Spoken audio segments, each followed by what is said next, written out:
जय शिवराय मित्रांनो तोडकर यांचा हवामान अंदाज आज समजून घेणार आहोत। पेरणीयोग्य असा पाऊस पडणार आहे, या भागात आपण पेरणी सुद्धा करू शकता अशा प्रकारचे त्यांच्या माध्यमातून माहिती देण्यात आलेली आहे। मित्रांनो, कधीपर्यंत हे पाऊस पडेल, त्यानंतर पावसाची रूपरेषा कशी असणार आहे, पाऊस बंद कधी होणार आहे, या संदर्भात आपण सविस्तर अशी माहिती घेणार आहोत। मित्रांनो, मी गणेश ठाकरे कृषी सातबारा या YouTube चॅनलवरती आपलं स्वागत आहे। शेतकरी मित्रांनो, असेच नवनवीन अपडेट घेण्याकरता नक्कीच एक वेळेस आपल्या चॅनलला सबस्क्राइब करून घ्या, जेणेकरून आपल्याला नोटिफिकेशन या माध्यमातून नवीन व्हिडिओची माहिती मिळत राहील। तर चला सुरू करूया आजचा आपला व्हिडिओ। मित्रांनो, एकंदरीत आता पेरणीला लवकर सुरुवात होणार आहे। महाराष्ट्रात 10 तारखेपर्यंत हा पाऊस येईल, मान्सूनचा पाऊस येईल अशा प्रकारचे हवामान अंदाजांनी माहिती वर्तवलेली आहे, तशा प्रकारच्या सूचना दिलेल्या आहेत। तर मित्रांनो, नाशिक, बीड, जालना, जळगाव, धुळे, नाशिक, सांगली, सोलापूर, लातूर, परभणी, वैजनाथ, परळी, नांदेड या भागात पावसाला हजेरी लागणार आहे। आज संध्याकाळी सुद्धा पाऊस पडणार आहे, तर उद्या संध्याकाळी सुद्धा पाऊस पडणार आहे।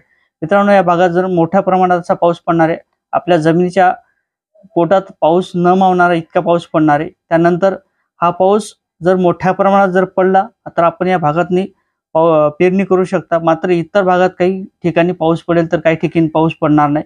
या भागात मात्र पेरणीची गडबड करू नये अशा प्रकारचा हवामानाच्या माध्यमातून सांगण्यात आलेले आहे। मित्रांनो, सोमवार ते मंगळवारी हा पाऊस पडणार आहे।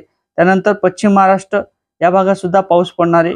त्यानंतर 18 ते 19 तारखेला पावसाची रूपरेषा बंद असणार आहे, म्हणजे पाऊस हा पडणार नाही अशा प्रकारचा हवामान अंदाजाच्या माध्यमातून सांगण्यात आलेला आहे।